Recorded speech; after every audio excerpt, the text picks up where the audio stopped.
Good evening. We begin tonight with breaking news just into the newsroom. The suspects in Saturday's deadly attack on Minnesota lawmakers has been captured. 57-year-old Vince Bolter was arrested Sunday evening after a massive two-day manhunt involving more than 100 officers. Bolter is accused of posing as a police officer and targeting lawmakers at their homes. Democratic House Speaker Melissa Hertman and her husband were killed. Senator John Hoffman and his wife survived, but took 17 bullet wounds between them. And the other story we are following tonight, storms moving through the state could wake you up overnight, and these could even impact flash flooding in some parts of the state. Thank you for ending your Father Days with us at THV 11. I'm Tamer Knight alongside meteorologist Simone Thomas. And Simone, what do these storms look like tonight, and will they be gone by the morning commute? So these storms are moving through. There is a low end risk of severe weather, primarily for those 60-mile-an-hour wind gusts. So we don't have a tornado threat with this. We don't have a hail risk, but the main hazard with this has been the heavy rain. We've been seeing some radar estimates of 1 to even 2 inches of rainfall per hour in some of these storms. Now, you see as these storms are moving north and east, losing their steam a little bit, as you see the lightning signature is decreasing a bit, but those storms have been moving through some of west central Arkansas now into north central Arkansas over the past 3 hours. So since around the time we left you earlier this evening, we've been seeing some pretty decent rainfall estimates based off of radar. You know, portions of Garland and Saline County picking up signatures of 1.5 to even 2 inches of rain.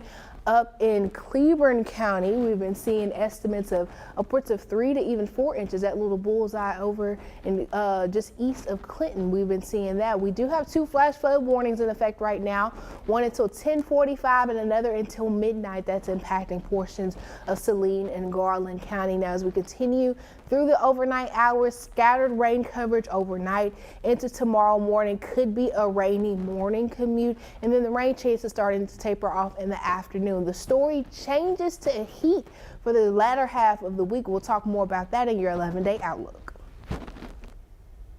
And new tonight, Little Rock police are investigating after a man was shot and killed on John Barrow Road. Police got the call just before 1 this afternoon near the Canis and John Barrow intersection. When police arrived to the scene, they found a man shot, and he was taken to the hospital, where police say he later died. The scene was secured and the investigation began. So far, detectives have not released the name of the victim or any possible suspects. If you know anything, you are urged to contact Little Rock Police. And it's been 1 week since we reported the deadly shooting of 36-year-old Antonio Samuel near University and West Markham, the 28th homicide in Little Rock this year reported by police. As we've learned from LRPD, a number of those incidents are domestic in nature. Tonight, THV's 11, Maya Ellison talks to police and family of Samuel, who hope their heartbreak doesn't have to hit anyone else. He was always hype, upbeat, loved to play, just had you in tears. Like, he was an amazing person inside and out. The life of the party is how loved ones describe 36-year-old Antonio Samuel, but his life was cut short. Little Rock police found him shot near West Markham and University last Sunday. He was taken to a local hospital and died from his injuries. I lost my son for senseless, no reason. Investigators later determined the shooting actually happened at a home on Sandhurst Circle. The next day, 27-year-old Akila DeWitt was arrested and charged with capital murder. Little Rock police say there was a relationship between the two, but did not elaborate on the extent of it. We do all this arguing and fighting and stuff, you know, it ends up here. Every action doesn't deserve a reaction, you know. Sometimes you just gotta let it roll off and walk away. Family and friends gathered Friday to release balloons in his honor. According to LRPD, Samuel's death is among a recent string of isolated incidents they call, quote, domestic in nature. Domestic incidents can arise from anything from child custody exchanges to infidelity, jealousy. LRPD did not specify how many cases are currently under investigation. Jackson Fikes runs the Taylor House, a support home for men. He says these types of situations can impact both men and women, but there are signs to watch out for. There's the tension building portion, the explosion in the incident, the honeymoon phase where they're real nice to you and then they try and smooth things over. And then you repeat that. A 2021 report by Johns Hopkins Bloomberg School of Public Health states there were about 46 domestic violence-related homicides in Arkansas. 76% were with a gun. Catherine Miller with the Dorcas House adds that those statistics fueled their mission, helping survivors leave. But if a relationship is not healthy, if they're not providing security and stability in your life, then you need to take a really hard look at what's going on and see that there is other options and it is okay to leave those situations. In Little Rock, Maya Ellison, THV 11 News. And Little Rock starting the Juneteenth celebrations early. Earlier today, Philander Smith University hosted a free gospel celebration. June 19th, 1865 marks the day enslaved people in Galveston, Texas finally learned they were free more than 2 years after the Emancipation Proclamation. Organizers Joyce Richardson says she created today's event to teach African American history through food, entertainment, and gospel music from artists across the South. African American history is not taught, and there's still a fight to teach African American history. So this is a platform where we can teach it freely. Young, old, everybody's here to learn African American history. Also provided free meals to anyone in the community. This is just the start of many events happening all week. And if you would like to learn more about those, we have a list right now on the homepage of thv11.com. And Juneteenth is just 4 days away, but this month offers more than just that. June is also Black Music Month. Arkansas has a rich history emerging from the Delta Blues and Sunday morning gospel. Tonight's THV's 11 Journey Taylor brings us part 1 of her series highlighting the connections that define the state's musical gift. In Arkansas, the story of Black music is deeply woven into the story of the state itself. From historic streets in Little Rock to blues-rich highways that stretch throughout the Delta. While some of the stories are lesser known, their impact spans generations and genres. Music has played an important part in the history of Black Arkansans, going all the way back to the days of enslavement, with work songs, which eventually form the basis of the blues and gospel, which then take us to R&B and rock and roll and hip hop. From the haunting, soulful strands of the Delta Blues to today's chart-topping hits, Arkansas has firmly etched its legacy into the heart of American music, and it's a story that continues today. For over a century, the natural state has been a starting point and sanctuary for musicians chasing their dreams. The Chitlin Circuit was a series of venues throughout the East Coast, the South, where Black musicians could play and Black fans could come and watch. And Brian Rogers with Mosaic Templars Culture Center says Little Rock's historic West 9th Street is the cultural crossroads where those dreamers met. This was where there were Black businesses, Black homes, Black churches, and one of the significant things that was here was the music venues. The Dreamland Ballroom. The Dreamland Ballroom stood as an Arkansas stop on the Chitlin Circuit, a network of venues that gave Black entertainers a stage in the segregated South. When you had artists like Billie Holiday and Nat King Cole and the Duke Ellington Orchestra, when they would tour and come through Little Rock, they would play 2 shows in the city. One at the Robinson for their white fans. Then after that show ended, they would all come down to West 9th Street and play one of the venues here. And it wasn't just blues and soul. Arkansas gave rise to Black musicians in classical genres.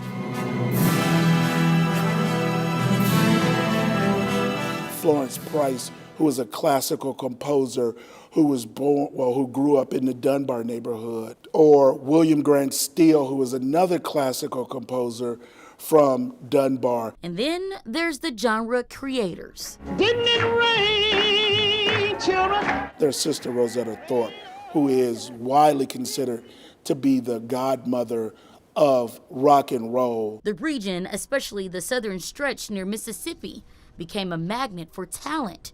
the originators of the Delta Blues. Our highway represents a geographic span where you have clubs and juke joints and little dives where all of the greats would go. Jimmy Cunningham, the executive director of the Delta Rhythm and Bayous Alliance, calls it Cotton Country, a dynamic area that spurred the creation of venues welcoming musicians from all walks of life, like in the heart of Pine Bluff. This musical migration continued downriver along what is known as the Delta Rhythm and Bayous Highway, stretching from Pine Bluff to Greenville, Mississippi. It's a trail where gospel, jazz, blues, and even ragtime echoed through clubs and saloons. This part of downtown, east of Main Street, was the area that clustered African American businesses. So you would have had vaudeville and ragtime over there. You would have had jazz and swing and blues over here.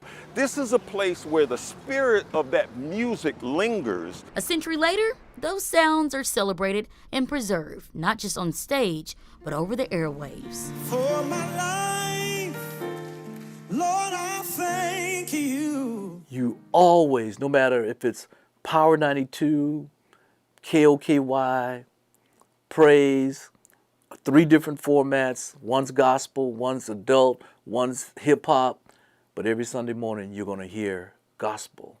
Something gospel every Sunday morning on all those stations, because the stations are built around lifestyle. No matter the genre, music makes meeting people where they are just a bit easier. A legacy that continued through events like Arkansas's massive annual Juneteenth celebration brought up incoming artists to the natural state. Down, down, do your dance, do your dance. Juneteenth was it back in the day, I'll say. And to see it grow and develop from the 90s into what had happened in the 2000s was something that was very special for the city. Music, culture, and history converge every year at the Juneteenth Festival in Little Rock, a tradition rooted in education, freedom, and sound.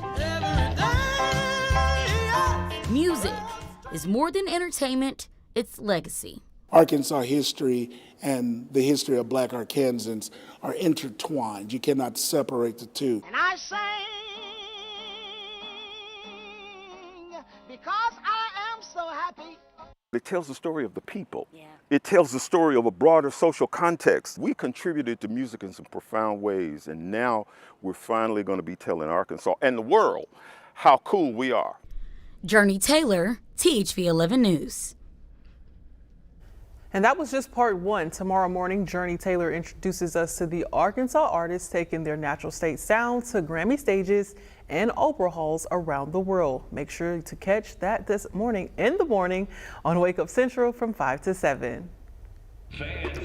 And now we turn our attention to the College World Series. The Hogs started with a tough match against LSU, and things didn't go as we hoped, but there's good news. This is a double elimination tournament, so what's next for the Diamond Hogs? THV Nick Luttrell brings us the latest.